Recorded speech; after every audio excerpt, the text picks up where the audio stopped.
here we go again. Okay, please start. And that's a no.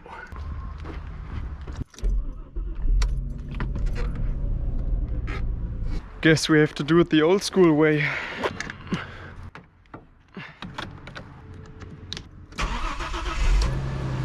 Okay, there we go. Second try.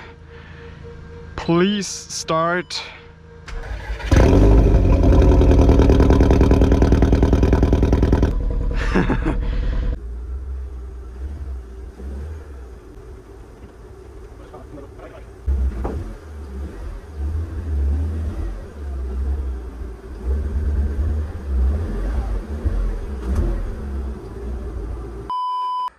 Over half a year has passed since I last bought myself a project car that needed more work to it than just a simple oil change. And to get myself back on track, I decided to buy the cheapest Scirocco R in Germany. And here's what she looks like.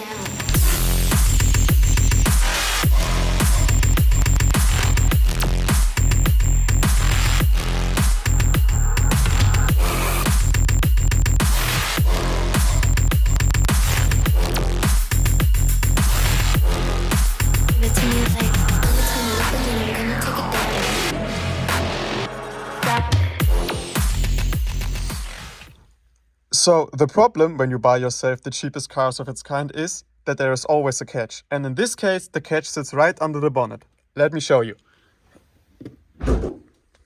And here we have the problem and the reason for this car's cheap price. Normally, this 2-liter TSI engine should produce 265 horsepower, but in this case, it doesn't. If you may have heard in the beginning, the car is suffering from some massive misfiring and obviously lack in performance, which I have to repair. Obviously, this one was a bit of a gamble because there are plenty of faults that could cause the engine to misfire, and the reasons could be from a not working spark plug up to a, tear in the cylinder head, up to things that I don't even want to imagine. But somehow I have the feeling that the damage to the engine might not be as bad as you think. Let me tell you why. So the reason that I'm fairly optimistic that the engine in this car might actually be alright is the fact that there are always 3 reasons why these type of performance engines are failing. The first of them being excessive tuning, which is not the case here apart from some aftermarket rims and some H&R coilovers. So the second reason would be harsh driving or even track tooling the car, but I don't think this is the case here. Let me show you why. So when you look at the tire, you can see that the outer edge of the tire is basically as worn out as the inner edge, which is a typical indicator for the car being used as a daily or for just normal driving. When driven hard on a track, the tires usually wear out on the outer side more than on the inner side. But in this case, it's not, so it's a good sign. Also, this is a general thing that I would advise you to do when you're buying yourself a used car. Check the condition of the tire, not just the general condition, obviously the tire shouldn't be damaged, but also which brand was used for the tire. If there is a high value tire on the car, that basically tells you that the previous owner was more willed to invest money in his car, which is always a good thing. And also, when the tires are worn out evenly, it means that the car wasn't driven hard or at least wasn't abused as a race car. Which would lead us to the third reason being bad engineering. These engines have a lot of faults from factory, for example, bad injectors, bad coilovers, bad piston lands, bad piston rings. All of these things could cause a misfire. But the good thing on this is that all these things can be repaired fairly cheap.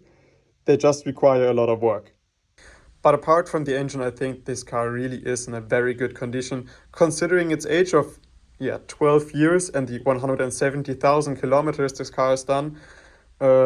There are no bends or bumps in the bodywork of the car. The paint is in a great condition, and also I have a full service history of the car, so it was fairly well looked after. Furthermore, this car has been TÜV'd 5 months ago, which basically tells me that I don't have to worry about, worn out wishbones or bad brakes or anything like that. So I really think that apart from the engine, this car is basically perfect to go on the street. To answer the last and probably most... Okay, what the fuck? So, to answer the last and probably most important question, how much have I paid for this car? I paid 7,000 euros. And now you may think, wait, that's not even cheap. I could buy running Scirocco Rs where I live for 7,000 euros. And yeah, but that's cost to the pretty fucked up car market in Germany. Cars similar to my one in similar running condition and similar mileage will sell at around 12.5 to up to 13,000 euros. Yeah, which is obviously around 40% more than I just paid for my model. Fun fact, even though this Scirocco R was the cheapest one in Germany, it was still online for, I believe, over a week, which means majority of people still think this was way too expensive for its current state. Let me know what you think. Did I make a bargain or did I pay too much? So with all of that being said, thank you very much for watching this video up till the end, and see you in the next one where I will diagnose the actual problem of the engine. What are you doing here?